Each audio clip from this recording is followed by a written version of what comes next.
Hurricane Irma continues to be a threat that is going to devastate the United States and either Florida or some of the southeastern states. This is a complex forecast. Anybody from Alabama to North Carolina should be watching this storm very closely.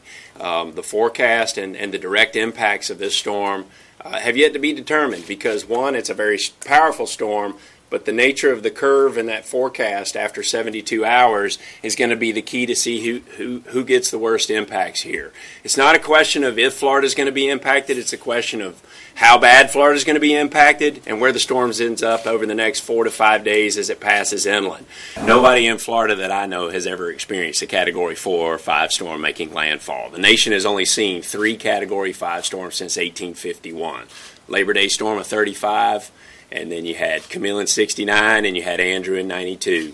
And Andrew was a very, very small, compact Category 5 compared to what we're seeing here in Irma. Even though it's, each Category 5 storm is tremendously different because of the maximum radius winds and the elements that it brings with it. So I can guarantee you that I don't know anybody in Florida that's ever experienced what's about to hit South Florida. So they need to get out. They need to get out and listen and heed the warnings.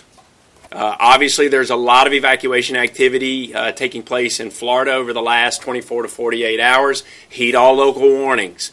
The goal is get out of a storm surge vulnerable area. That is wind-driven coastal storm surge flooding waters coming on shore. That's the most devastating hazard associated with hurricanes. Get out of that storm surge area and get into a facility that can withstand the winds. That doesn't mean you have to travel hundreds of miles to do so, but get out of the storm surge area into a facility that can withstand the winds.